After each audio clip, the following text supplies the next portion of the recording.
I didn't grow up with Yeti coolers. I grew up with Coleman cheap-ass coolers.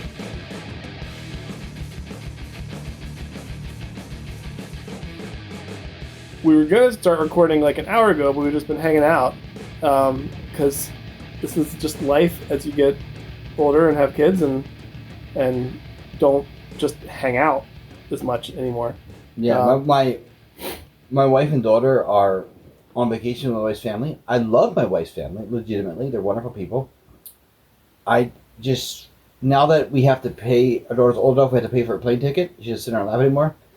We did a cost-benefit analysis and thought visiting, I'm not a beach person. My wife and her family are a very large family. By the way, they are absolutely lovely. I do legitimately love them and love spending time with them. No one's saying you don't. Almost the frustration of this yearly thing they do is that they all want to see each other, and so like I kind of like don't get to talk to anybody because they're all talking to each other. So we're kind of like, oh, I don't need to go. So I didn't go. So I've been living the bachelor life for the last few days. And so Billy came over to actually record a podcast in person, which is hilarious because I had purchased stuff to record podcasts in person, but then the pandemic hit and no one does podcasts in person anymore. So I ended up selling it, and then Billy was like, oh, wait, where's your stuff? I was like, oh, I sold it because we don't use it anymore, but now you're here in person, so I guess we're just going to record via phone. So it's hilarious. But yeah, we've been just hanging out, shooting a breeze, because two dads that don't get to just hang out. And by the way, we literally just spent the last probably 20 minutes talking about how much we love our kids, and it's the best thing ever. So it's not like we're like, oh, okay, I'm glad we're away from our kids. No, shooting the breeze, but it's good. Let's talk about Beavers. Well, let's talk about a few little things first. So we're going to remind people that you can always send us an email at urbanwildlifecast@gmail.com with any ideas you have, thoughts about past episodes, or even pitching stuff that you'd like to be part of the episode in. We are, I won't say active on Twitter, it's just Twitter being the like crappy land that it is now. I feel like social media is in transition right now, and I don't know what the social media to be involved in is anymore. I know. I've started doing Instagram, and I'm not, and part of me likes it, but like... I love Instagram. Apparently no one cares about Instagram anymore. I'm like, great, now that I finally got into it. Because I use it for work. So we have to catch up with TikTok, is that what you're saying? Oh, but it sounds like TikTok is generally problematic. Like, yeah. But like, I love Instagram, and I've gotten so into it for work because I work at a facility that and I love interpreting. I think it's a great way to like. I think people don't comment and like stuff anymore, but to look at it, I think. But like, I don't know. But it's such a great. Like literally today, I took a. We didn't have programs today. I took a walk with our lovely seasonal staff person, and he found the Oriole nest. We didn't see the Orioles, but we went out. And we found. We saw a pair of bluebirds, and we saw, the milkweed, common milkweed, butterfly weed, which is a milkweed, dogbane, which is a close relative of milkweed, are on bloom. I figured out the macro settings on my camera. I took some great photos of the milkweed, of all the flowers, as well as the pollinators. Took some pictures of bluebirds, Oriole nests. It was wonderful. I put it on Instagram. I mean, that's the kind of thing I feel like should be doing, right? But I don't know how many people look at it. But I've gotten so into Instagram for work and a little bit of personal life, but I don't know. I haven't been at all active in social media for Urban Wildlife Podcast in, I don't know, years. Yeah, and I think this is why I think we're going old school with the email is the best way to reach out to us. But yeah, I've not mustered the energy to get into Instagram or to do much with the Facebook page. Email is still the best way to get to us. We were looking at Patreon, where we want to make sure that we thank Susan Blansett. We want to thank Susan Blansett and Anna W. and Paula Gaber for contributing to the Wildlife Observer Network, which is sort of the umbrella that the Urban Wildlife Cast falls under. But with that said, it's basically all we do now. Let me explain that. Well, but I wouldn't be good. On Patreon, that's how you find us. It is how you find us, yes. And we want to thank the folks who are contributing. And we want to say that if you want to chip in, that's the way to do it. Find Wildlife Observer Network on Patreon. We're not ever going to make, I think, ever clear any money on this. We still lose money every month. Not a whole lot, but We do. Yeah, Yes. and so like me personally, I do. I don't know about Billy. I do too. Yeah. Okay, what do you lose money on? We should probably talk The about hosting costs. Oh yeah, I lose money for a website that we never use, but yes, still. Yes. In any case, we definitely have the hosting costs that we're using. If you're listening to this, the hosting is working, and that costs money. So things like that cost a little bit of money. If you can chip in, we greatly appreciate it. And heck, even if we did clear money, that would mean that we could like sort of bump this up in our to-do list ahead of some things that currently tend to call our attention more. Right, we wouldn't be enriching ourselves. We would be investing in stuff that would make the podcast better and do other things. No one ever went into nature media to get rich. Yeah, it's funny. I mean, a weird whole story was that. It's so funny. We got thinking like, man, we started this podcast, but it's so niche, and people would write us, and be like, man, we love your podcast. We listen to like Meat Eater, like Steve Rinella's Meat Eater podcast, because there's so little wildlife content out there, and we don't know, like your podcast is so great. We love listening. There's so little wildlife content out there, and I was like, you know what? There's a market, not like I'm trying to like make money, but like a market like, oh, we could expand and it would be viable and not a money loser. And for when I grew up, I didn't think like, oh, podcaster, nature media person would be a job. I have the job I wanted when I was a little kid. It's different now than I thought it was. Yada yada yada. But anyway, like, oh, maybe this is something we should try to do as like potentially as a new career, or just like something that's self-sustainable at the very least. My aunt died, left me a very modest amount of money, which I invested in a computer and some recording equipment and getting a website. And I was like, let's do wildlife content broader than urban wildlife. And guess what? The pandemic hit, so every wildlife birder, whatever guide is now out of business because of the pandemic, and they all started podcasts. And you know what? I'm so glad, because I think Naturally Adventurous by Ken Charlie is my favorite podcast. And they do a podcast about our wildlife that I could never do, because I don't travel the world as a nature guide.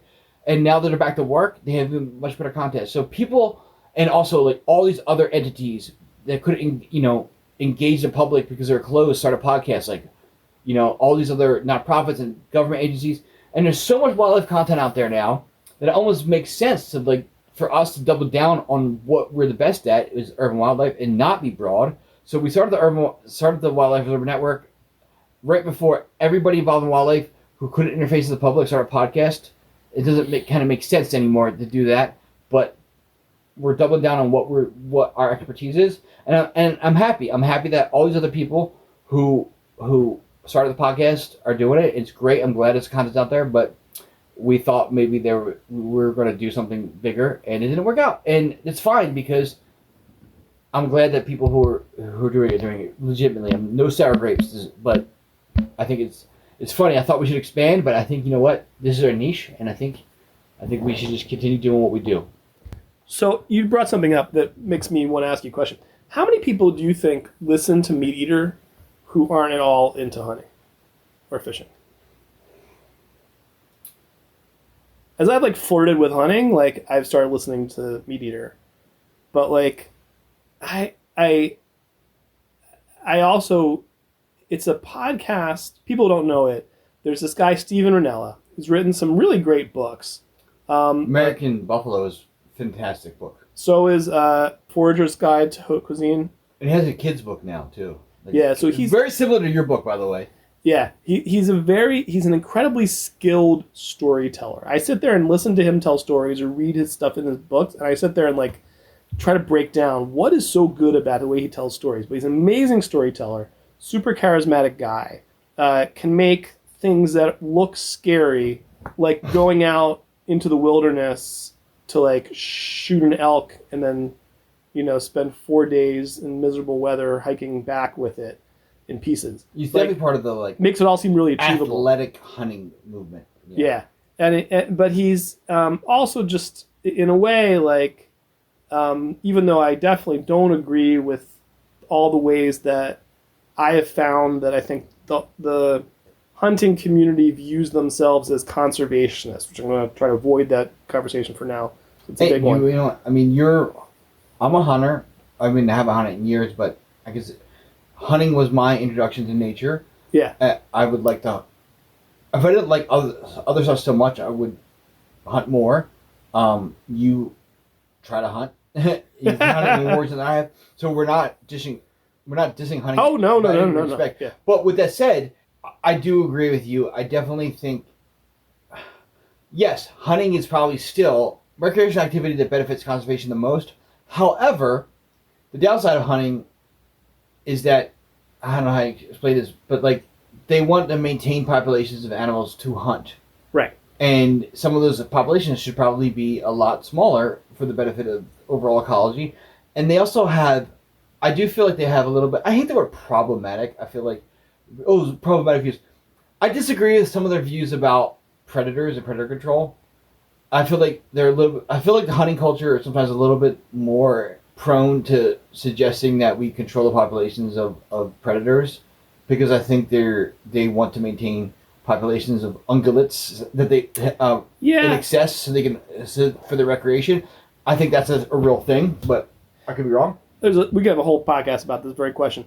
I think that, for my 2 cents, I think the hunters often pat themselves on the back for funding conservation, but the conservation that they tend to fund is to conserve the species that they want to hunt, and not necessarily the species that Tony and I tend to care the most about, which aren't on the radar of hunters. Like, I want to see habitat protected so that bog turtles can thrive, and Tony, maybe that warblers and interesting like songbirds and shorebirds. But I probably care way more about bog turtles than you realize. But yeah. Well, but the point being that none of these are animals that are part of the conservation circle, except by and I'm not saying this to say that land conservation doesn't matter for these species. I spent a lot of time in state game lands and wildlife management areas that are preserved for hunting, because I find lots of other cool stuff there. That definitely happens. But I still think we need to figure out funding mechanisms for other stuff, so other non-game species can be center of conservation also. Let's face it, hunters aren't wrong. They're mostly right? But the thing is that the reason why they're right, the reason why hunting is the recreational activity that benefits conservation the most of anything, is because of capitalism. Because we live in a society where the intrinsic value of biodiversity isn't enough. Yeah. You have to have another context that has economic value. And in Pennsylvania, so we have one of the largest networks of public land in the country. Maybe the most per capita. I'm not sure. It's pretty cool. We have maybe the largest. I think we were the third largest population of hunters, but it might be the highest per capita of hunters. We have such an incredible relationship with public land in Pennsylvania. It's crazy. It's funny because my wife's from Texas, and the exact opposite, where Texas has the least amount of public land per capita. It's crazy. But I'm from a culture that I jokingly call rowhouse rednecks, which I'm patenting, which I'm making a band about, which I'm making a YouTube channel. I think this should be your next podcast. Yeah, I'm a rowhouse redneck, and so it's funny. I actually live in a single family house, home for the first time in my life. Until I moved into this home with my wife, I've only ever lived in a home where another dwelling was attached to it my entire life. So up until I was 44 or something. What people not from our area would call townhouses. Right. Yeah. Or terraces in England, right? Yeah. But trust me, where I grew up was not a townhouse. It was a row house. And anyway, I live in a twin, not a duplex. Right. But the funny thing is I basically have to turn sideways to walk between Billy's house and his neighbor. That's how narrow the space is. You literally have to you wouldn't know he didn't live in a house unless you were staring directly down the space between him, the house. It's that narrow, right? Anyway, so my point is so I grew up in the city, for real, in a row house, like there's a trolley line, like very very dense urban housing, and it's funny, like no exaggeration, I try not to talk about my work too much because I want to make it very clear that my opinions are not the opinion of my work. But I think people do know that I work for the city of Philadelphia. I work for Philadelphia Parks and Recreation. I'm our commissioner who just left. Our commissioners are appointed. They tend to change. We have a new mayor. We have a new mayor coming. She just left.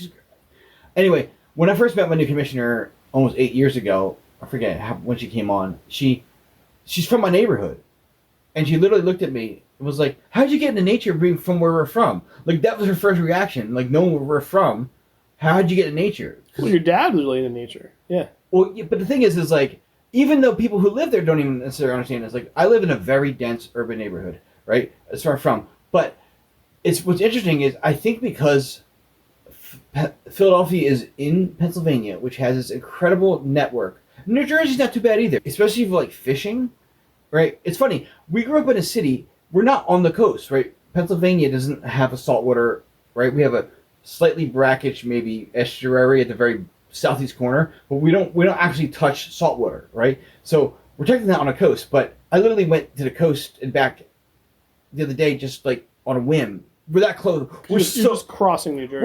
We're Jersey's a tiny state. We're so close to the ocean in Pennsylvania and Philadelphia that the ocean is actually a part of our life. Like the ocean is very much part of Philadelphia's life. People don't really understand that. But anyway, if you like fishing, you're in Jersey. There's a lot of opportunities to fish in Jersey. But my point is that I grew up in Philadelphia, very urban life. One of the densest. I think it's like tied with Chicago for densest city. Second densest city. I think it's New York, then Philly and Chicago. And I think Philly would beat Chicago if you actually did the math and deducted our park system, because people don't live in our park system. My point is, because Pennsylvania has such an incredible network of public lands, that even though I lived in a row house, even though I didn't have a fucking backyard, I grew up hunting and fishing and camping. And it's an incredible network. So I call myself like a row house redneck, because like I did a lot of the stuff that like they talk about in country songs, because like my dad's a firefighter, working class. Like we went out, like like I know they love Yeti coolers. Like literally, when I got married, I married a Texan, and like the groom's cake. I don't know if you know about groom's cake, but like in the South, especially Texas, like husbands get a cake that like reflects their personality. And I literally Googled groom's cake to figure out what this was. My wife was like, "You're gonna get groom's cake, right?" And I'm like, "What the hell is groom's cake?" And literally, multiple pictures showed up of groom's cakes with Yeti coolers. So I didn't grow up with Yeti coolers. I grew up with Coleman cheap ass coolers. But literally, we would take a cooler full of like Rolling Rock and like in Yingling out to the woods, and like we would rent a cabin in the state park, hunt in the state park, hunt in state game lands. Like this is how I grew up. We really connected to nature, and the big woods of Pennsylvania. We call it big woods of Pennsylvania. Pennsylvania is funny. Pennsylvania has 60% still left in forest. We had this relationship with the forest, with the woods, even though we're very urban. And why the hell did we start talking about this? I think we were talking about hunters and meat eater. Right. So Pennsylvania has. So if you look at a map of Pennsylvania, you'll see it'll have all these green splotches, and we have all these green streaks because the mountains in the Appalachians are ridges that some of the ridges are literally hundreds of miles long, and a lot of the state game lands are ridges. So you actually see all these green streaks in the middle of it. We have this incredible network of state game lands. And so yes, Pennsylvania, so much of the nature of the big woods of Pennsylvania is because of hunting funded state game lands. Right. And it is a legitimate thing and it's a great thing. However, they manage it to always have a surplus of deer for hunters. And we all know that if you have too many deer, they completely change the forest ecology in ways that, like, to the detriment of other wildlife. Yeah. And that is a problem. Someone made this joke, talk about feral hogs, and they're like, well, hunters are never going to solve the problem of feral hogs because hunters love hunt feral hogs, so they don't want them to go extinct. Hunters are the main reason why feral hogs spread, is because hunters transplant them to new places so they can hunt them. And so, like, yes, hunting in some ways, in the context of our fucked up system that doesn't value things unless there's like amount there. If you much of Pennsylvania, people have off from school on the first day of deer season. You roll into these communities, they literally have banners that say "Welcome Hunters." It's a huge economic boon in Pennsylvania. I used to travel over the state for work, and I would go to meetings in early December, and like the first thing anyone talks about is, "Oh, did you get one this year?" I'm like, "Oh, what'd you get this year?" And it's all about like how you did in deer season. But I think we've covered that topic, bro. But I want to mention a couple other things. But we never answered the question. Do you think a lot of people listen to Meat Eater who aren't really into hunting? Well, my thought would be a lot of people did, and those numbers might have diminished now that they're spoiled for choice, and they can listen to other podcasts. Maybe, yeah. But Steve Ranella, I mean, a lot of it is conversations about wildlife and conservation and hunting, and so there's a lot of that in there. 100%. Here's something a point I want to make. So people who, if you listen to our podcast long enough, I've done a couple. My two main field research positions that I did in my life were in Alaska, and then before that in the Canadian Arctic. One was a goose camp, one was a camp with ducks. And in both camps, the majority of people I worked with were hunters. And because, waterfowl are hunted. And so the people who do the work to study wildlife that's hunted are mostly done by hunters. And I don't think people understand that, there's people with PhDs who are experts in these wildlife because they hunt them. And I don't think people understand that it's so hard to understand why someone who literally kills something loves it. And that is a legitimate thing. And that, hunters absolutely love the things that they hunt and want them to persist. And I understand that a lot of people don't get that. Anyway, Steve Ranella... Except for maybe coyotes, but keep going. True, but Steve Ranella... Yeah, but I think that's more like control rather than hunting. I mean, it's a gray area there. But Steve Ranella is absolutely... He wrote a book, American Buffalo, and he was hunting a buffalo. But I think he probably loves American bison even more than I do. Although I do eat them sometimes too, but foreign ones, whatever. But you don't fly to Alaska and put yourself in the middle of freaking nowhere, which is what exactly native to Alaska. But yeah, it's a whole yeah. But in any case, so that was our quick thought about Meat Eater. I'm gonna actually be able to segue back to our conversation of the day. I want to mention a couple projects that I'll pitch or just to mention to folks on my end in the self-promotion department. One, you can still get my book, Exploring Philly Nature, A Guide for All Four Seasons, at any place that you buy books.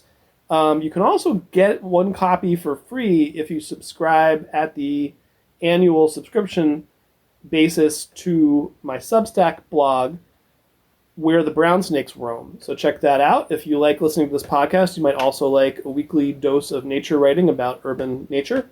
And then, this is a project that I'm going to start talking about more because we couldn't figure out a way to turn it into a Kickstarter right away.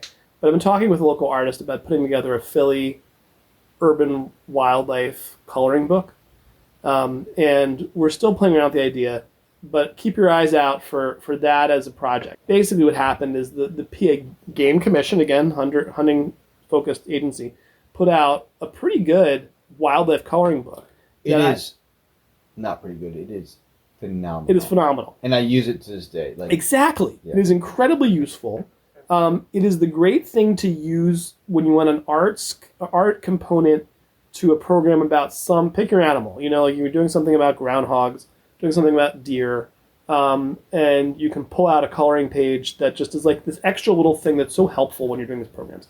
And I want something like that that's more focused on the urban environment and urban wildlife. And so it's funny you mention that because my buddy Josh Robozen, we pitched something to the water department that didn't go for, that I think was a coloring book.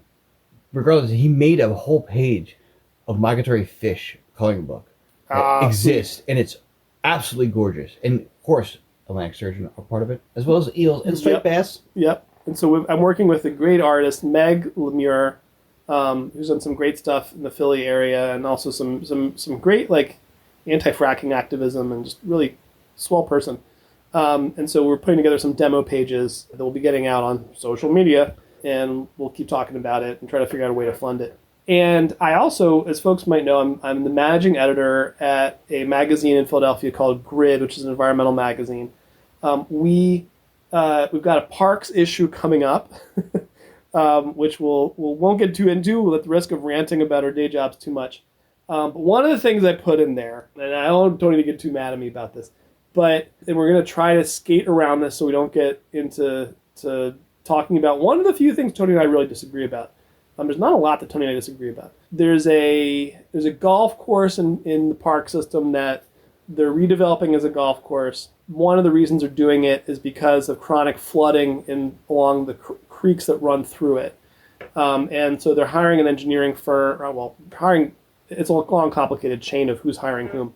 But basically, engineers are coming in to put in artificial wetlands and to re-engineer the creek corridor and put in sort of retention basins. And one of the things I've been struck by as I looked at this concept is that this is the kind of thing that beavers do anyways on their own.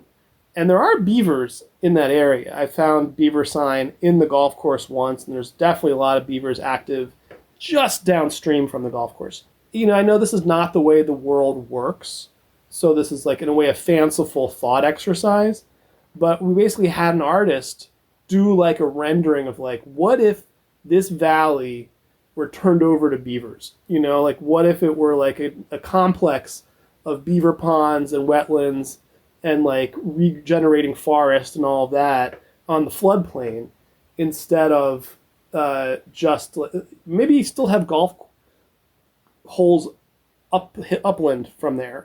Could there be a way for beavers to fulfill something that we're purposefully engineering as humans? And so it's sort of a playful exercise that way. And that gets us to the topic of the day, Castor canadensis, the American beaver, which is just just a topic that I do go on and on about forever. And I'll ask Tony, because he's the one who grew up here. I grew up in Central Ohio and came to Philly 2004. When I got here, I was writing for Grid after a few years. I wrote an article about beavers in 2013, maybe, a long time ago. But where they were just starting to be, I'll put it this way, a pain in the ass for park managers, because this was in a creek that runs through North Philly, or the border of North and Northeast Philly, called Tacony Creek. Depending where you are in the creek, it's also called Frankfort Creek or Tacony Creek. Tacony are more closer to the original Lenape name for the creek. But they had put in a row of oak trees. Dennis Mora, who you'll remember, I interviewed him about it, and it wasn't cheap to put in these plantings, and the beavers just took them all down. And so, and he was talking about when he grew up, they didn't have beaver in Tacony Creek when he was growing up. When was the first time you started being aware of beavers in Philadelphia waterways? It's crazy. I'll be 47 in August, so I'm at the age where 10 and 20, 30 years are a lot. The time is so many decades or so much. Well, start with when you were a kid in Mayfair. So when I grew up in Philadelphia, going to Philadelphia parks, when I was a kid, being aware of nature, really in nature around 9, 10 years old. Mid-'80s. Yeah, mid-'80s. And I lived and then eventually moved closer to one of the large watershed parks in Philly. And I don't remember, I think it was probably mid to late 90s at the earliest when beavers started coming back. And I remember there was an incident where there was literally a rabid beaver. I think it was early 2000s, not late 90s. I think early 2000s, a rabid beaver that attacked a few fishermen in Pennypack. Oh. And so I think beavers have only really been starting to come back in Philly within the last 20 years, if not more the last 15. And especially in the last 10 to 5 years, they've been, as you can imagine, things creep, they start showing up, and then the population builds. But within the last 10 years, it's been a thing in Philly. And what I think a lot of people don't realize is we tend to, out east, we know this because people are always like, oh, you like nature, why don't you go out west, Rocky Mountains, blah, blah. But we have a little bit of that out here where we have mountains in our state, and people tend to think that's the wild areas, is the mountains, right? So Philadelphia is actually more or less equal distance between the mountains and the coast, right? But between Philadelphia and the coast is this big area called the Pine Barrens, which is full of Cedar Creeks and rivers, and then also just south of that is like the Delaware Bay estuary. There's a lot of salt marshes and a lot of like estuaries and those cool little rivers that actually come and go up into the Pine Barrens. So we had two charismatic aquatic mammals that have kind of recolonized Philadelphia in the last 10 to 20 years, beaver and otter, river otter, and I, they're not coming down from the mountains; they're coming up from the Delaware Bay, Pine Barrens watersheds that go. I don't think they're coming down from the mountains. I think they're actually coming up. Right? You don't think they could also be coming down from like the Poconos or? I don't think. I think it's possible, but I think they're actually. I think because they've maintained populations in those areas, and I think they've actually come up from the east, from east and south more than they come down from the north. Could be. Anyway, so because Cobb's Creek was an area that really got into with beavers soon too, and so I think that beavers, so yeah, and so the problem with beavers is, they have this innate behavior where they want to make dams and they want to chew trees, and the problem with beavers is that they inhabit they're aquatic, but they're like mini hippos. They're aquatic, but then they go on shore at night to eat vegetation. And I'm going to start calling them mini hippos now. And so as you can imagine, like, I don't know if you Philadelphia, most of our parks are associated with the creeks that we've not turned into sewers, right? And so what we have are like, so yeah, the aquatic component is substantial, but the terrestrial component to beavers' habit is very narrow. So the problem is that when they're chewing trees, because they can't help themselves because they want to make dams and lodges and everything. Well, they want access to the twigs towards the top of the trees to eat. Yeah. And bark to strip off. That area is very narrow. The terrestrial part is very narrow because you literally if you go too far, you literally go into row houses. They're talking about it's that dramatic. So they have plenty of water because we're out east. We're borderline rainforest conditions. We have tons of water. So we have one very large river, Delaware. By the way, if you're out west in the United States, most of what we call creeks, you would call rivers. I know. I was in San Antonio once, and was a kid, and they're like, "This is the San Antonio River." I was like, "That's not a river." Literally, in southeast Arizona, there's the San Pedro River. It's one of the few rivers that grow north. You could step across it. Literally, no exaggeration. Well, because these things are defined by their length as opposed to how wide they are. Yeah, but because we get so much rain here that even if it's short, it's wide. The creeks in Philly are rivers anywhere else, and then our rivers are. Delaware's a big ass river, and the Schuylkill River, which we think of as tiny because it's not nearly as big as Delaware, is a major river anywhere else farther west. So anyway, the beavers have a huge river, which maybe isn't the largest undammed river on the East Coast. It's a big deal. Delaware's a huge deal, and then we have the Schuylkill, which is a pretty big deal, and then we have all these other creeks, and then we have the tributaries, and the beavers have that habitat, but the forest habitat is narrow because it's only right. So they can really devastate it pretty quickly. So our system has done this riparian forest restoration that took 10 years to establish in a beaver, and literally in a week take it out.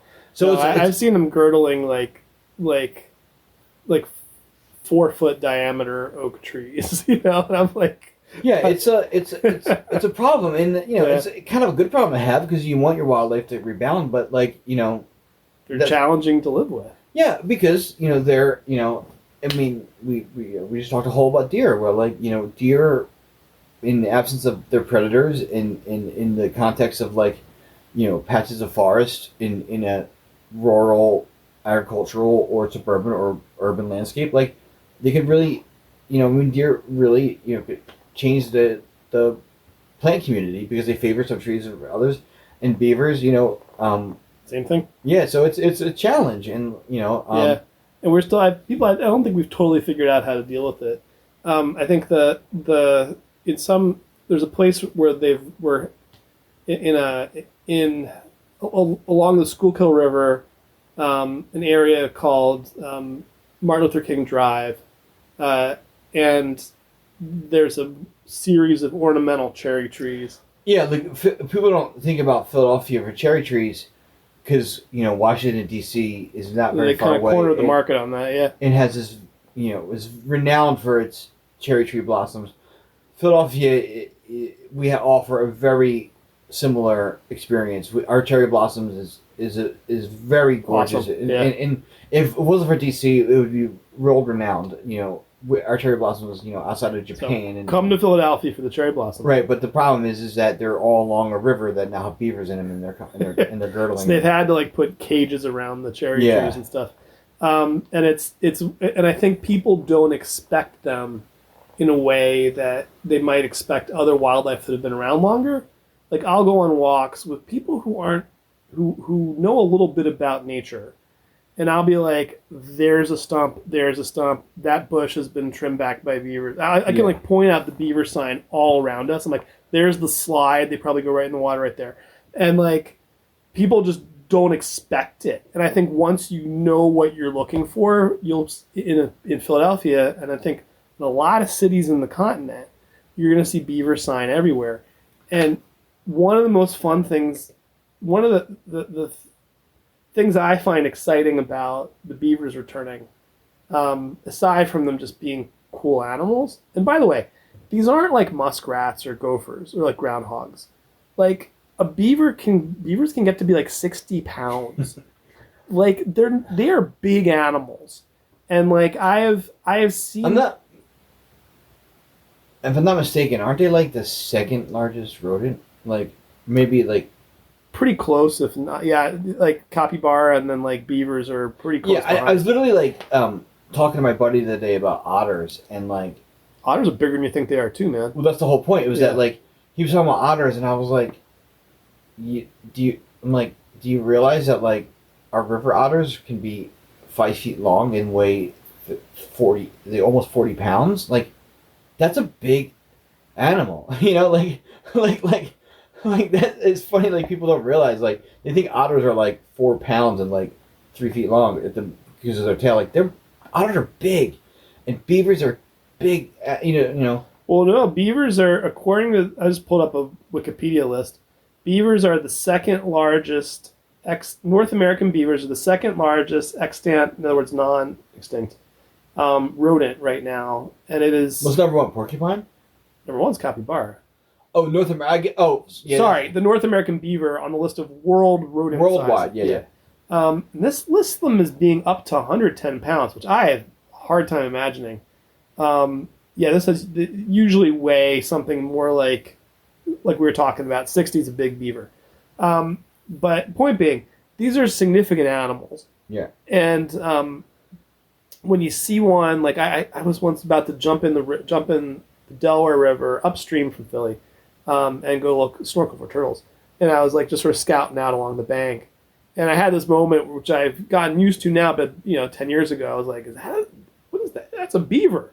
And then that thing is huge. And then at that moment, it saw me and slapped the water and dove and scared the hell out of me because they're really loud when they slap the water. And this sounds weird to say this, but I wonder if and you're talking to someone who's, I weigh what I weighed the other day, 213 pounds. I used to weigh, at one point I weighed 317 pounds, right? I lost some of my weight. But the reason I bring that up is I wonder if human obesity has skewed our view of how big animals are. No, I think people just haven't seen beavers very much. No, but hear me out. The fact that some humans can get, well over 200 pounds, but humans weren't normally, I think literally the average American male weighs about 200 pounds or more, and that's recent, right? And the reason I bring that up is that and we have dogs that have been bred, and people don't realize that humans are a large animal.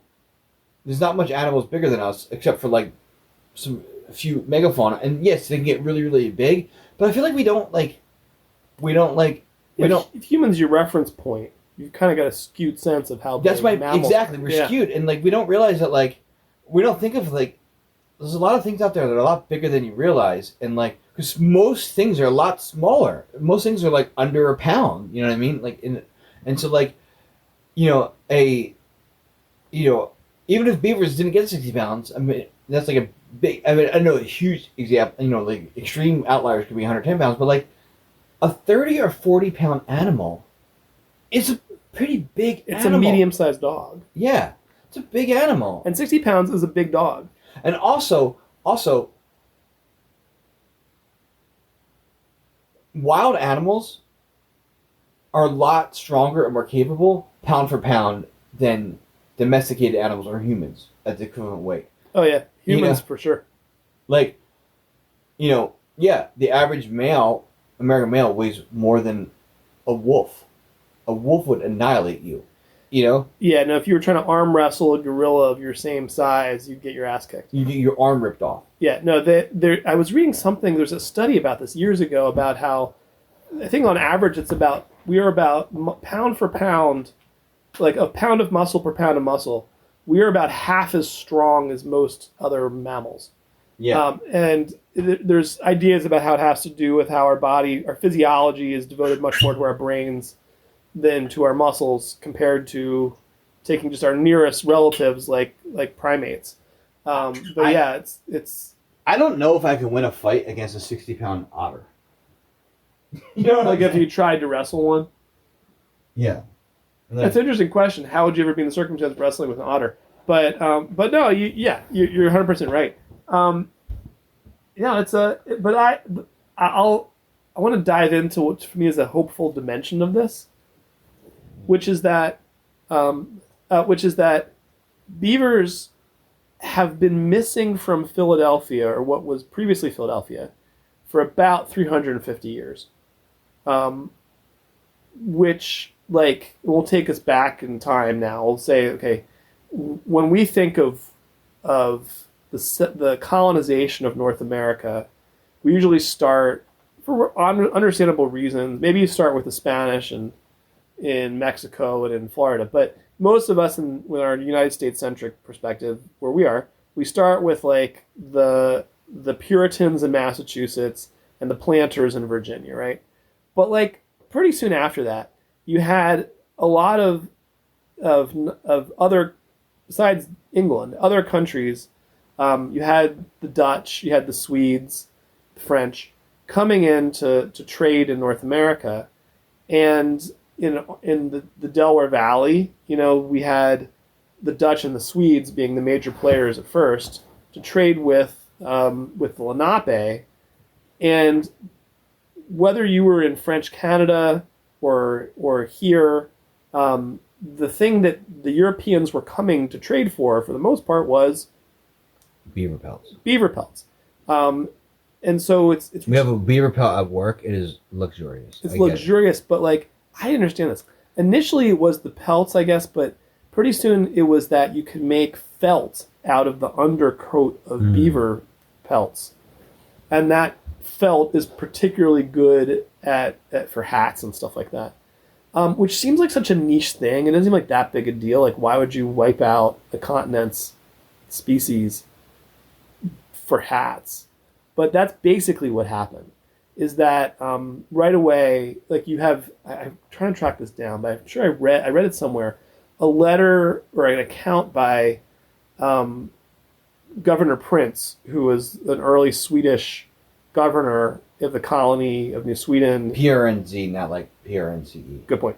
In the mid 1600s, and he was basically saying like the beaver are all trapped out here. We're trading for the beavers from further inland, and as was could turn into a long side note. That trade, this has just been a topic I've been reading about more and more lately. The trade in beavers was incredibly destabilizing to the indigenous peoples of our continent, or especially like the northern half of the continent, where or the northern half of what's now the United States, where beavers are around and where they have better pelts in the winter, basically. But like in our local area, we had like the Lenape and the immediate neighbors to the west were the Susquehannocks. They had a war basically to try to control the trade of goods with the Europeans, and most of that trade, the money was in the Beavers. And then you had the Iroquois, I think it was 5 or 6 nations. I'm getting embarrassed. I can't think of that right now. I think 6 nations, 5 nations. Okay. I don't remember. Well, in any case, the Iroquois went on this basically campaign of expansion, starting in the mid 1600s, late 1600s, where they sort of like started in what we now think of as upstate New York, and then like expanded out across the Great Lakes, conquering territory and sort of subjugating other indigenous groups so they could keep control of the beaver trade as beavers got trapped out and that sort of horizon of trapping shifted west and north. And you had like massive displacements of other indigenous groups in other parts of the continent. You have like, I'm reading a book right now, which is called Thundersticks, Firearms and Violent Transformation of Native America by David J. Silverman. In any case, this book, Thundersticks, is sort of focusing on the trade in firearms and then powder and lead, but sort of as how basically as indigenous groups that traded either directly or indirectly with Europeans got their hands on guns, you then would have the first tribes with the guns, first indigenous groups with the guns, would then be in a power position relative to everybody else to dominate whatever trade that they wanted to, capture slaves, whatever else. And then you had these arms races among different groups and wars, sort of erupting to control trade, partly so that, just for wealth in general, but also because if your neighbors got more guns than you did, you were screwed. And so, in any case, what I'm getting at is a lot of this just traced back to beavers, which is just something I had a hard time sort of getting my head around, but it's sort of what the cash good was. There's a book that I need to get my hands on still called Beaverland, How One Weird Rodent Remade America by Layla Phillip, I think is about just this. But what I was getting at with all this, before I got into this tangent about North American history and beavers, is that 350 years is a long time. And like, they came back because of very intentional reintroduction campaigns. Maybe some, they didn't get wiped out completely because I think basically European trade with the Far East enabled silk to displace beaver felt as the hat material of choice. That's one thing that saved the beavers. What is also crazy is that there's also a beaver species in Eurasia. Yeah, that was getting wiped out also. Yeah. And so they thought it wasn't until fairly recently that they split the species. Like, we thought there was just one beaver. I think the Eurasian ones have shorter legs or something like that. Yeah, but like, it wasn't until fairly recently. Yeah. Like, it's been, I think, until DNA, evidence, came about. Yeah, but basically in the 20s, I know in Pennsylvania, probably other states similarly, they started reintroducing beavers. Again, not that recently, recently compared to the 1650s, but... Am I wrong? Is it reintroduction of beavers in the Poconos in the big woods of Pennsylvania that trickled down, or is it beavers from, like, other thing from the... it could have been beavers reintroduced in New Jersey and Maryland that trickled up. We don't know. Yeah. I don't know how we can answer your hypothesis is, I think, just as valid as the coming from the PA wilds. Because if you're following waterways, I could see if we were sitting in Harrisburg, which is on the Susquehanna River, talking about beavers there, the PA wilds, you can see that the Susquehanna drainage would feed down from the places where they were introducing the beavers. I'm not sure if they were introducing them in the Poconos, and so in that case, the Delaware drainage is a little bit more isolated from where they would have been introducing them. That's an interesting question, but it could have been either way. But basically, state game agencies in the early mid 1900s started introducing beavers, and that's where our beavers today come from. And so whenever I get depressed about ash trees getting wiped out by emerald ash borers, or emerald ash borers, or chestnut trees having been mostly wiped out, or elm trees, or now beech trees, which is starting to freak me out, getting wiped out. Yeah. Yeah. That like I'm like that's awful. Hopefully it'll be faster than 350 years, but like there are comebacks. Well, yeah. So, what's funny is I'm about to pick up another course in the fall where I teach. I adjunct on the side where I'm going to be talking about succession and disturbance. And We're talking about the ecological phenomenon, not the TV show. Exactly. I have yet to see it. Apparently, it's a phenomenal show. Yeah. Brian Cox, right? He's a great actor. I just can't get into a show about billionaires, man. Yeah. I mean, they shouldn't exist. We should take their stuff and redistribute it. Anyway, so what I love about ecology is that everything's ecology. Everything's connected. And my department, we actually like manage meadows, because We try to freeze succession. Yeah, because so out east in, like I said earlier, we're borderline rainforest conditions and how much rainfall we have. And unless the soil is very thin, very poor, or has like a bedrock of serpentinite with like toxic, or very sandy environments, this area of the country should be forest, right? It's hard. It's so moist and rainy that it's hard to have fire unless you have sandy soil and which drains water very quickly, and therefore you have more pines with. Well, without humans actively setting fires for driving game and agriculture. Right, but even that I can't imagine was difficult. If you ever, we would have a much. You're right. Much. Anybody's ever camped in this part of the country, yeah, and not bought firewood. It's a pain in the ass to start a campfire because it's very moist. We're just north of the salamander diversity capital of the world, and salamanders don't like dry conditions. We know this. It's a very wet part of the country. So, anyway, if you're going to have grassland out in this part of the country is temporary state. You had some sort of disturbance, and it's only like 5 to 10 years that area would have come back. The landscape got due to trees for whatever reason. You only have like 5 to 10 years before it basically becomes like forest again, or like young forest. So we have to like actually actively maintain areas to replicate that. Now, one of them, and one of the major reasons we had these temporary grasslands was beavers. They would dam a creek or crick, if you're from where I'm from, and it would flood a small valley. West Philadelphians, I've gotten my barber who's from Fairmount. No, he's not. He's from Overbrook. I'm sorry. He's from Overbrook, which is a West Philadelphia neighborhood. One said to me, "We don't say crick, we say creek in Overbrook."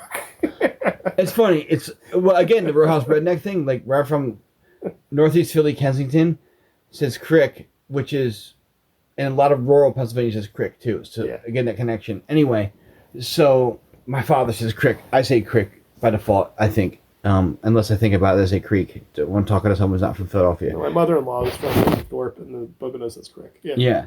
So you have a stream, a small moving body of water. Beaver puts a dam over it. That small valley floods. It kills the trees. And then eventually there'll be a pond will form, and eventually you'll silt in, right? And then you'll have this little area of grassland until it becomes forest again, right? That was a major factor in our ecosystem, in our ecology out here. Well, we killed the beavers up, so we stopped that. Also, our creeks are all, they're not what they used to be. They used to be more like a system of braided channels in a wide floodplain. Now they're like much more deep and narrow, but they used to have oxbows and change, and it would flood out. And so our grasslands were, I gotta interrupt you there. I think, my thinking of it has been that grasslands. Yes, that's one origin of grasslands, but also that as long as there's been agriculture, indigenous agriculture too, you would have had anthropogenic grasslands, which would have been like fallowed fields, or like tapped out fields that if you're doing sort of slash and burn, you're going to cut down the next stretch of forest, and then for 5 or 10 years, that grows back as meadow before it grows in. Well, absolutely. Yeah. I mean, and I don't think of people, again, we're the Urban Wildlife Podcast. Obviously, we don't think of people as like being not natural, right? Yeah. But my point is that historically, one of the probably major reasons we had little meadows or whatever were beavers. Yeah.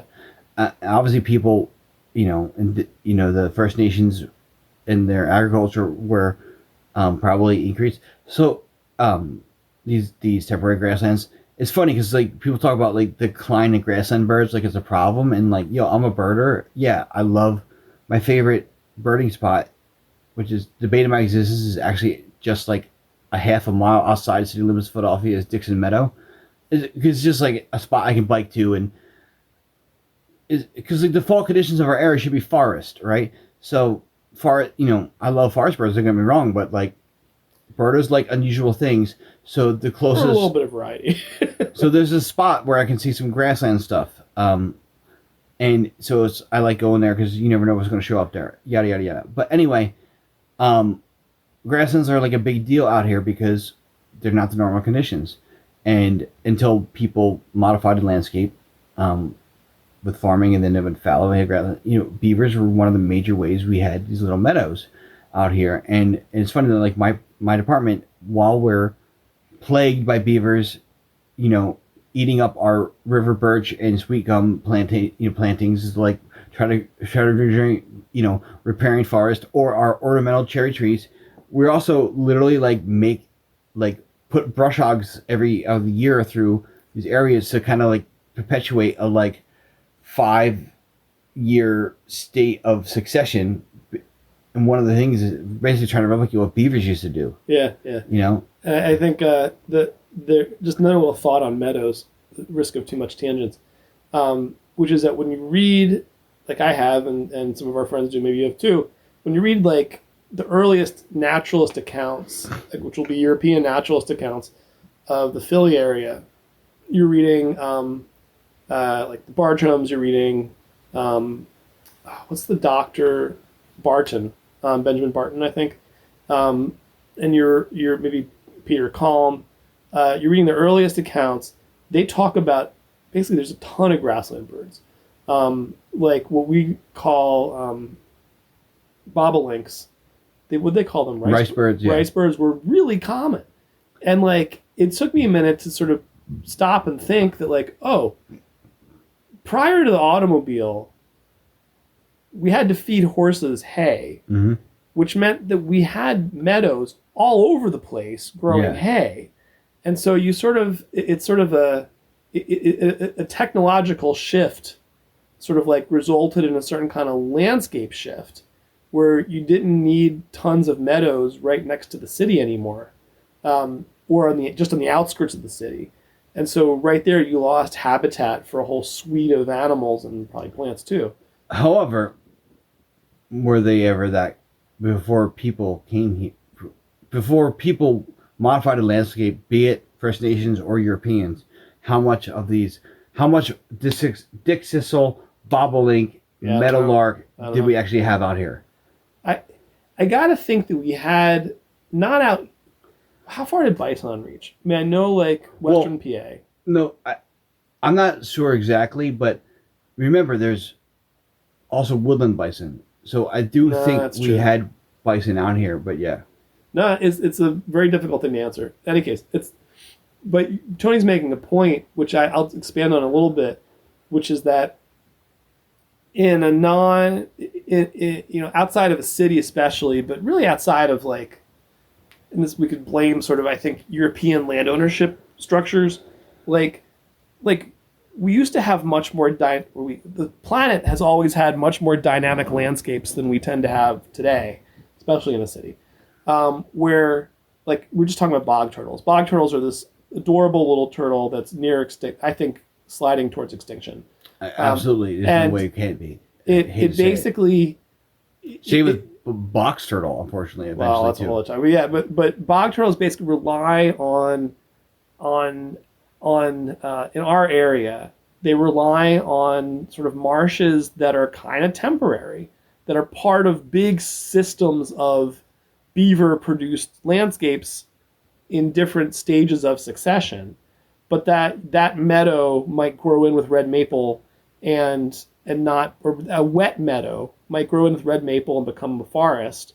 But then you'd have another patch like 100 yards away, upstream or downstream, that was just growing in from being a pond into a wet meadow. The same with right? golden wing warbler. Yeah, and so you have these we sort of had this dynamism in the landscape, and now when you have, but there's no dynamism when it's a subdivision, or if it's a warehouse, or there's a big road cutting through it that stops wildlife from moving from one side to the other. I think like cerulean warbler is a species that's declined dramatically, and I feel like I have to look at the literature recently. Wouldn't that one be using Climax State Forest? I could be. Look, I'm gonna make a disclaimer here that I'm speaking from something I don't know how much I know about. Yeah. I feel like I remember.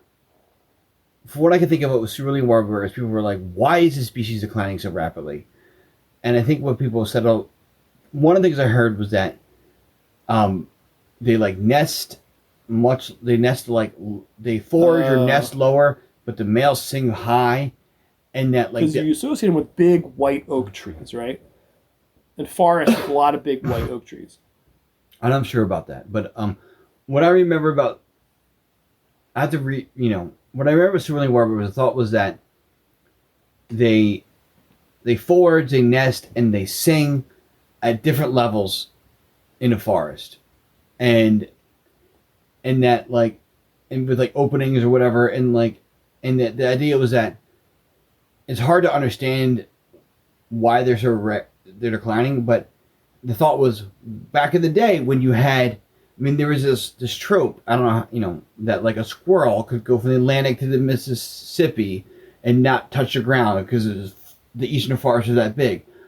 Yes, but because of tornadoes, nor'easters, hurricanes, beavers, Native Americans, floodplains, like oxbows, you name it, because this landscape, even though it was this massive forest, but when you had a forest that massive, literally half a continent, or, well, obviously the boreal forest, or a quarter of a continent of a massive landscape, you would inevitably have enough disturbance to make, It's much more heterogeneous than that. Yeah. Right. So in the context of millions and millions and millions of square acres of forest, enough disturbance that you would have enough temporary grasslands, temporary succession, temporary sedge meadows that became, you would have enough habitat where cerulean warblers, golden winged warblers, bog turtles, all these species would have this, even though they're adapted to this very ephemeral, very temporary set of conditions. You had an entire landscape. You had talking about from Massachusetts to southern Michigan to northern Louisiana to Georgia. You're talking about that area to work with. Yeah. Right? And we've lost, right? And so we've frozen it in a way. And that like I'll be controversial sometimes when I talk about Philadelphia. I'm like, well, I'm happy to trade a few acres of mature forest for a wetland. And people are like, but these trees are 100 years old. I'm like, well, we don't have hardly any wetlands. It's like you have to make these hard decisions to manage landscapes when we don't allow disturbance like we used to. Succession is such a part of how things were. Yeah. And we stopped it. We didn't have that many fires, natural fires. Hey, people are natural. So, First Nations having fires. I'm not saying it's not natural, but like the Pine Barrens used to we used to have a prairie chicken species, a subspecies out here called the heath hen. Yeah. And if you look at you think about where we actually, the greater prairie chicken is a tall grass prairie species. Where it persists now. And you think about where it would live on the East Coast. You're like, where would that habitat be? Well, somewhat on like dune systems and like Well, yeah, like we have glaciers deposit a lot of sand on the East Coast. Sand drains water much more rapidly than clay. More clay based, silty, loamy soils that retain more moisture. So even though like it has the same rainfall, the sandy outer coastal plain, in from the Carolinas all the way up to Long Island, yeah, would have actually been a lot more like savanna, if not prairie, tall grass prairie like, because of fire ecology. But we suppressed the fires, so it became more, like oh yeah, like no, there's some places in like I found this in Cumberland County in New Jersey, where you've got it's still pine barrens, but you've got it's not like the dwarf pine forest. It's like taller pine trees with sort of more parkland, kind of like open grassy area around yeah, and between the trees. Yeah. and like we don't use the term. We talk about woods in the United States. We talk about woodland. Woodland is like between savanna and forest is woodland, and we talk about woodland in like they talk about that in Australia. Our pine barrens are kind of like woodland. The rest of we're called woodland, where it's like between savanna and forest, where you have like a semi. You don't have most of we live in Pennsylvania. We have a completely closed forest. You barely see sunlight, right? And I think traditionally it would have been almost completely dark. But the pine barrens, which is now like the semi-open canopy woodland in a lot of parts of the world, would I think have been a lot more like traditional, what we think of savanna, where like the trees didn't even touch, if not like almost like this like coastal grassland where this tall grass prairie grouse would have been. Also, I have heard like, I'm getting really into cryptozoology and like kind of weirdness, but like I heard one of the possible origins of the legend of the Jersey Devil was, and who knows if this is true at all, obviously I don't know, is that sandhill crane would have been like sandhill cranes, their noise they made might have been part of the legend of the Jersey Devil. And sandhill cranes, like, you don't find them out east hardly like you do more in the Midwest, and but I think there's much more of a sandhill crane population on here, because there would have been much more open, because they like wetlands, but they also like kind of like wet prairies. So sandhill cranes might have been more out here, and so we would have had this like, because we suppressed fire ecology, we probably would have before.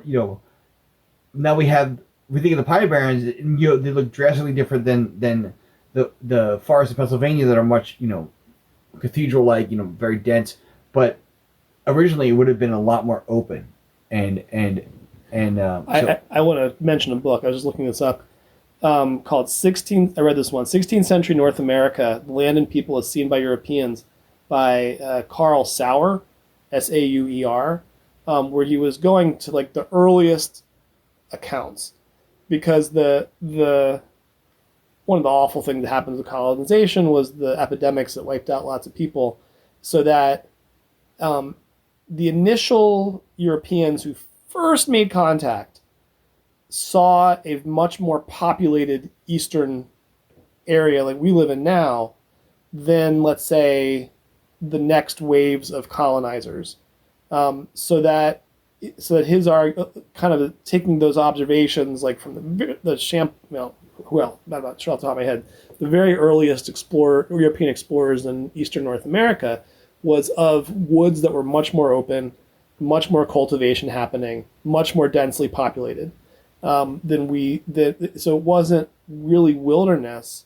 A lot of the woods that we're talking about, you're right, were much more open landscapes maintained by fire, often very intentionally, to cultivate sort of grass for deer, or to drive deer, or to open land for agriculture. So that's a great book. I want to throw in another book real quick, because my point is still that like that our land ownership system is a lot to blame for this, because we sort of freeze land in sort of like kind of like the property regime, which you wouldn't have seen in North America up until the 1600s. but William Cronin, Changes in the Land, classic environmental history, about sort of the clash of how indigenous peoples saw land use and not ownership really, but land use, and how that clashed with how the English thought of how one should own and use land. It's an environmental history. It's also a social history because a lot of that was used to dispossess the Native Americans because the English saw the way, didn't see them as legitimately occupying the land. But Cronin, just always got to say this, wrote Nature's Metropolis, which if you're a guy who studied, anybody who studied economics and is an environmentalist, is like one of the greatest book ever. But Changes in the Land, and then that Carl Sauer book, just really great stuff about like, we were ranting about capitalism earlier in the evening, but I want to spend as much time ranting about how we own land. Like it is, you're talking about Texas. Like it is absolutely absurd that one can own a plot of land the size of Rhode Island, and you have this, it's just yours. Like you can keep people out. Like a whole lot of the world doesn't see land that way. Like if you're in Sweden, Scotland, like a lot of places where like you can, you can say like a certain like distance around your house, maybe, I don't know, 50 yards, 100 yards, I don't know. Yeah. Like, you can, no one can go there, but like you can't stop someone from hiking through your land and camping. Like the idea that we can like take, like out west, like tracts of land that are just for us. You're talking about King Ranch? Is that what I'm talking about King Ranch. Which is funny because like King Ranch is like, they do all this great conservation work, but you're also like, that's great, but you probably shouldn't exist either. You know what I mean? I know. Or like just plots of land out west where you've got like, when you listen to these podcasts about hunting, they get really into this question of like how you can have a public state forest or like Bureau of Land Management land, but because there's private land all around it, no one can get to that public land. And like, that's just absurd. Yeah. Like it just doesn't like, and people are like, oh, well, we respect private property. I'm like, I don't respect private property. It's funny. I saw like a interview recently. No one needs that much property, man. It's funny. I saw an interview recently with somebody that was like, I forget who it was. Maybe it was a Lex Friedman podcast. It was someone, I forget who the guy was, but he was like, he's someone that's considered to be very far left, and he makes the circuit on like different like podcasts and stuff. Yeah. But he was like, you guys don't get it. He's like, you're all freaked out about communism in the United States. He's like, even like nobody in the United States, like private property is so ingrained that like even the farthest leftists still believe in private property on some fundamental level. Like you don't have to worry about communism coming to the United States. Like nobody can comprehend what that actually means out here. You don't have to worry about it. You know what I mean? But it's like so true. Yeah. I mean, like I didn't even meet, like, right. I'm sitting here saying like, okay, yeah, I could, like, private property in my house, sure. Like, but my house doesn't occupy a big footprint. Like I've chosen this place partly because of that. I'm not saying like I'm defining it's so my normative standards based on what I prefer. In a way, it's the other way. I've sort of said, no, I want to live in a densely occupied place, and I don't think it makes sense to have a big yard. But we're talking about beyond yards. We're talking about like I think this is how to make your point. A leftist like us still says, yeah, you can have a house in the yard. What we're saying is like you shouldn't have hundreds of acres that you shut everyone else out of. 100%. Like it's funny. Like my wife and I talk about maybe I know you know this. You have two kids. I have one. But when you're paying for your child's, childcare, and you think about how much you're paying for that, and then when they eventually, hopefully, go to public school, and you don't have to pay for that. Well, now you have it's so wonderful, man. Over $1,000 a month that you don't have to. It's like you got another job, right? But I'm like, well, maybe we should buy a vacation home or some property. But like, no, I'm torn with that very urge too. But like, I never think about like buying like dozens of acres. I think about buying a property. I know what you're gonna say. Near public land. What's the expression you want to hear? backs up against. I think about. Yeah, I never think about like I want dozens of acres. I think about like No, I want a little house that backs up against a state game land. And I kind of have that here, where like, I live not even 100 feet from one of the largest municipal parks in the country. In fact, it's one of the reasons you chose this house. Right. In fact, I have to. I literally had to like look up lot lines just to know whether or not my property, my house. By the way, when I talk about property, I live on 1/10 of an acre, which is big for Philadelphia. I had to actually look up the lot lines. Our lot is I think 20 feet by 80 feet. Yeah, I had to look up I think I definitely have at least as much, if not a little bit more, yard than house footprint here. I think I do. But I had to look up lot lines to see whether or not we actually abut at the park at all. Because there's an area that I can't tell if it's a yard, if it's park. It's next to my house. I think it's technically someone's yard, but I think actually two different neighbors' yards that they don't maintain that effectively means the park touches my house, but it's technically people's property.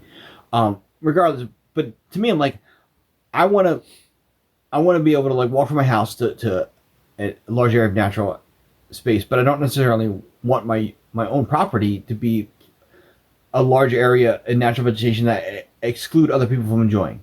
Yeah, it's not something I want.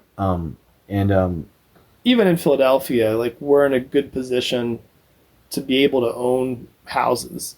I think this is as we think about why public land is important, even in a city like Philadelphia, is that I don't know, probably not the majority, but a good chunk of Philadelphians don't own a home. They rent a house or they rent an apartment. I do think though that Philadelphia has, for a big dense city, East Coast city, we have a high rate of home ownership. Yeah. Because we have the most row homes.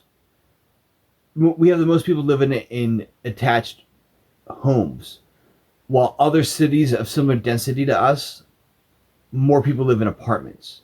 True.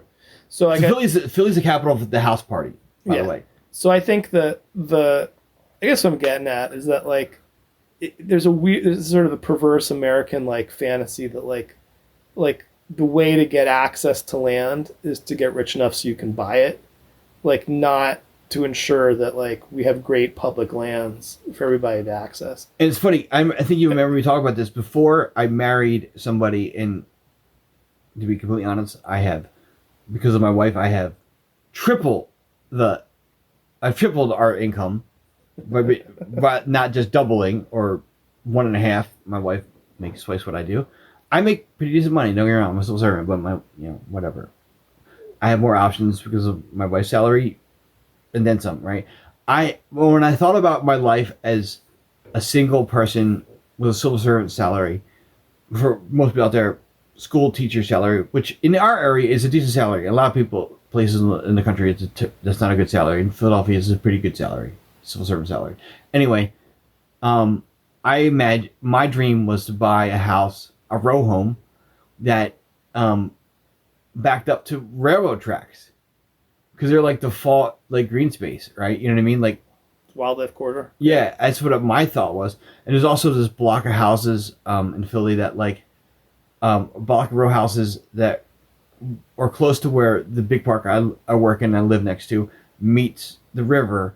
So I would be it was technically East Falls?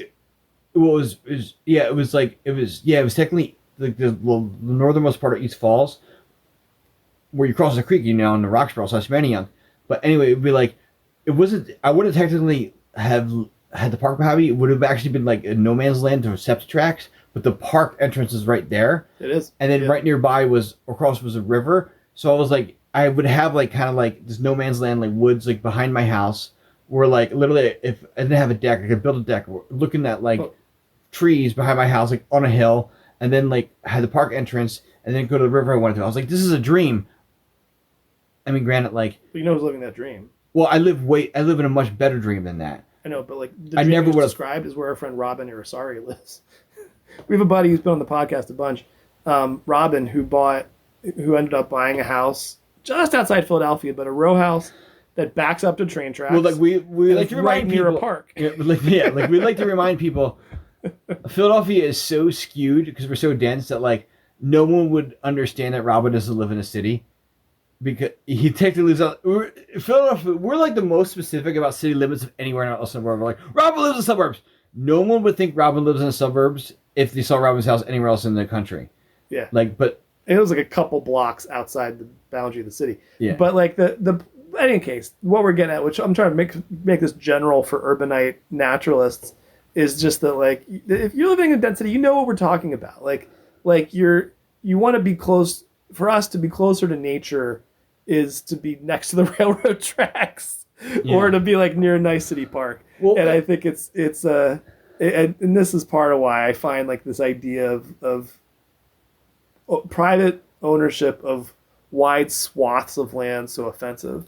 It's funny. It's like if you're married, you understand the wonderful phenomenon of a couple that you can hang out with, where like the spouse of your the spouse of your spouse friend that you like.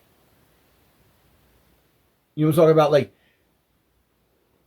like keep going, complete the thought. Yeah. Right, like so, like it's great when like we're heterosexual men, so we have wives, and they have friends, and so if you hang out with their friend, you hang out with their husband, and if you're like me and Billy, you're always you're like, God, man, like I assume a lot of our listeners would imagine that like we were the same boat as us. You're like, oh, I really don't want to hang out with this bro and have to pretend I care about sports or whatever, right? And so like you're always relieved when like your wife's friend is like into some geeky shit that you can relate to or whatever. Anyway, so my wife has this friend that I like her and I love her. I like her husband a lot. And unfortunately, they're moving soon. But like I really like spending time with them. But like they're moving to an area like a few states away, specifically because there's like community started by this person who has idea of like small personal living spaces with like communal green space, and I'm like, it sounds like fucking paradise to me. Where is this place? There's a few of them around the country. Apparently this is like near Richmond, Virginia. I'm like, man, this sounds great. Like he showed me them, I'm like, this sounds awesome. It's just like we're like, I love that idea of because like I think people, it's really, you know, most of our listeners, I think the majority of the United States, but we do have listeners around the world. And I don't know if people understand this about Americans, is that we're a culture where people are encouraged. It's like you're thought of as a loser if you live with your parents to a certain age. While the rest of the world, people don't leave their parents until they're married. And no one thinks it's weird.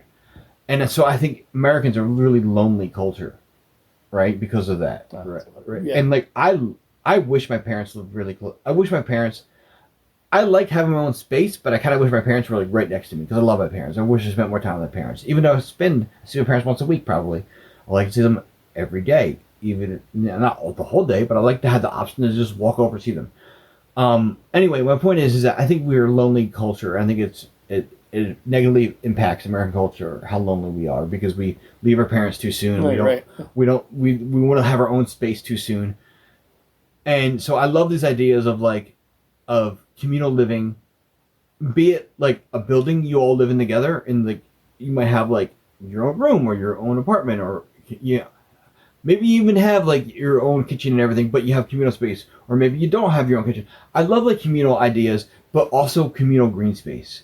Or it might just be you have your own little single house, but then you have communal green space. I love that. And now, granted, we kind of have that where we live in row homes or small. And a park. And then we have big parks. So we kind of have that in Philadelphia, but I kind of wish that was like, the way we looked at things more. I agree. No, I often think like, I want to live in, I could live in the country very understandably seeing what I love, but like the goal of living in the country for people is often to have your house and no one living right near you, which is to me like, A, I don't think I enjoy it, but B, it's also like, in a way, it's like ahistorical. Like it's not how like you look at how we evolved living right next to everybody in our whatever, our clan, our tribe, whatever, our village.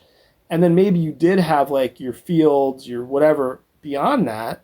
So living in a rural area or in the country meant actually living in a dense housing arrangement with not that many people, like with maybe with a few dozen families.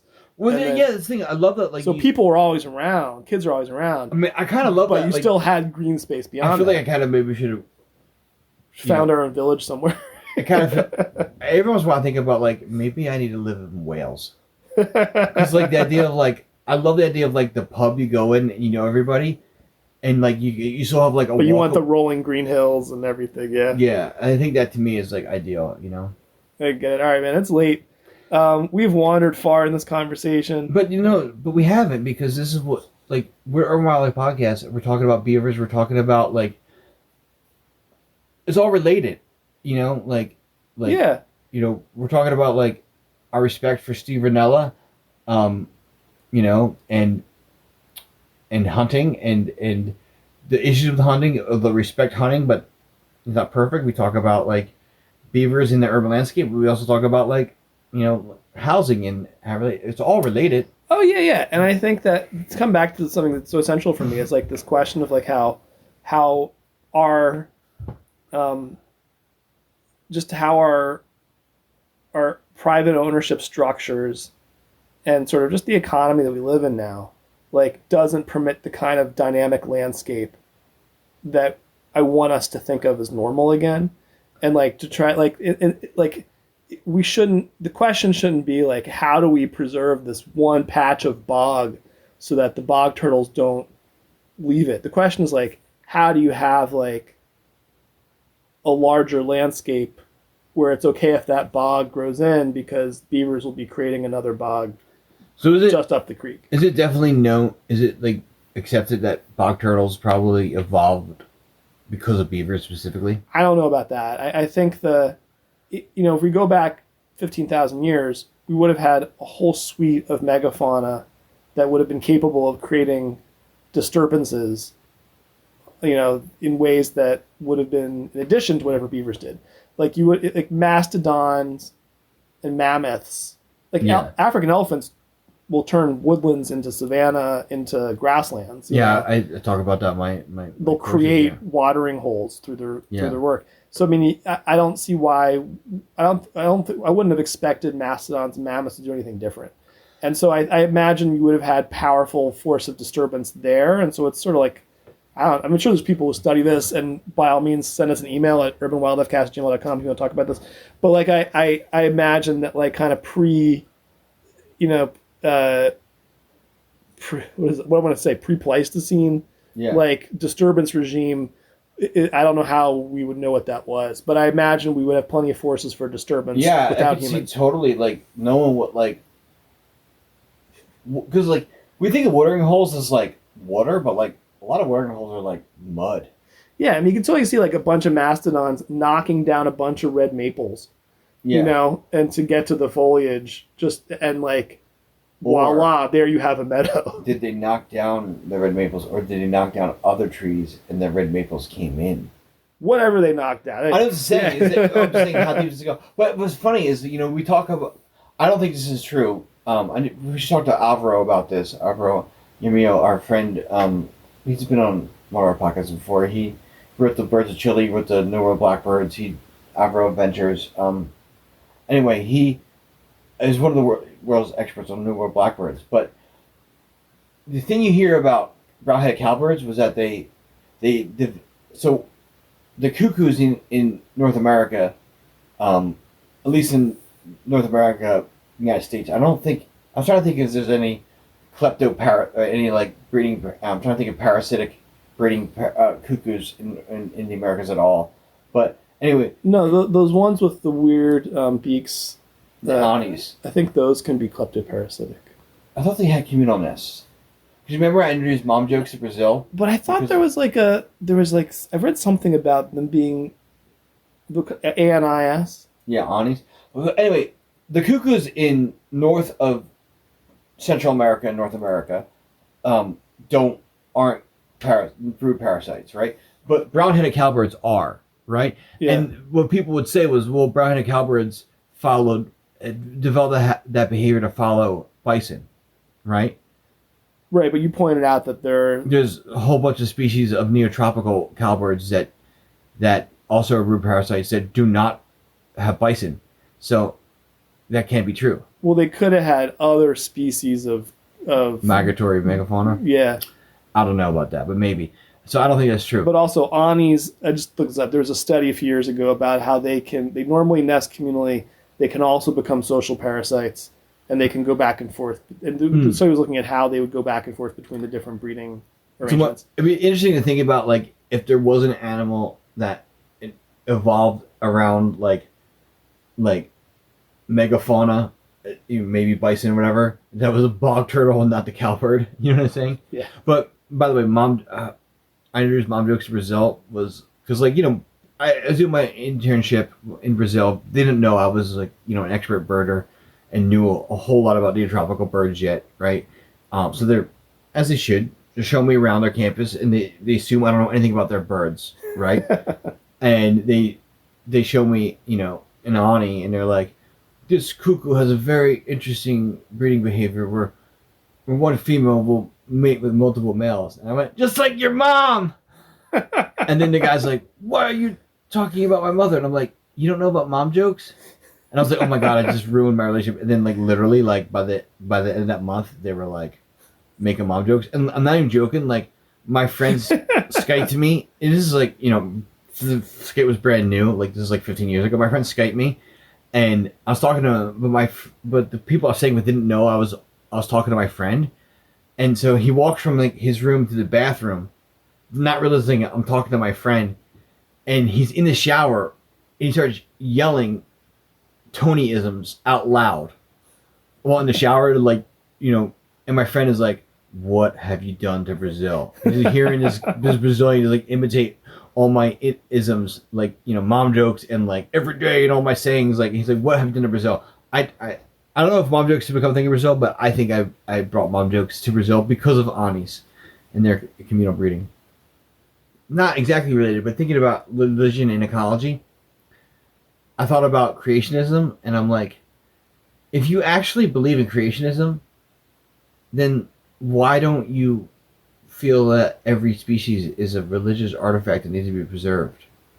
Like, if God made this cool ass little darter that only lives in, like, one watershed in, like, the Appalachians in Kentucky. There are people who think that, and they call it creation care. Oh, then I need to talk to those people. That to me is like, yeah, the whole thing is like, yeah, like creation care. I don't think it's dominant within the Judeo-Christian view of nature. Much more the dominance. That's what I always felt like. It's like, if I ever, like, if like we die and there is this, like, first of all, I don't believe in that time is real. I don't think anybody dies. I think everything always was, will always will be. We just can't comprehend, And in my mind, nothing else makes sense. Because how nothing, if I don't understand how anything can start, right? So therefore, I think how I've always been. That's the only thing that makes sense to me. But anyway, if there is, like, a God, I feel like he'd be like, yo, Billy, I made all this cool ass shit, and you give a fuck about all of it. You rule. You know what I'm saying? I would hope so. Like, I mean, that's what Rambles on biomass. But yeah, I kind of like, I mean, it might just be like how I can be trying to find peace with death, but, like, the whole thing about, like, God, like, we're always like, like, people are like, well, God created everything, and we're like, well, then who created God? And well, God always was. Well, if God can always be, why can't everything always be? And then I'm like, well, if everything can always be, why aren't we always be? I kind of think that makes the only thing that makes sense is that, like, is that everything always was and always will be. That's the only thing that makes sense to me. All right, we'll close on that. Hope everybody had a good time on the podcast. Yeah, I had a good time with the podcast. I did. And I forgot we're still recording. Oh, we're still. Do you want to keep that in? That's fine. Okay. So, if you stayed with us till the end here, keep in touch, urbanwildlifecast@gmail.com. keep an eye out for when Tony's book makes it out eventually. I haven't. I'm still in the conversations. So. Still in conversation with the publisher, but it's coming. And I feel at this point I'm like, there's been gaps in the conversation that could be weeks or even months, and I'm like, well, but it always comes back to moving forward. So I'm like, I feel like if they don't want to do this thing, they would have just had a conversation. Move it forward. Over. Yeah. Well, keep an eye out for that, and then of course, check out Where the Brown Snakes Roam, and if you haven't already, please think about chipping in on Patreon. We'd really appreciate it. And everybody, I know I've mentioned this over the years, but just to remind you, I grew up catching brown snakes in a abandoned lot, and I would name them all Billy. And I love that one of my best friends, groom in my wedding, is Billy Brown. Who loves doing what? Catching brown snakes in vacant lots. One of my favorite things to do. All right. See you guys later.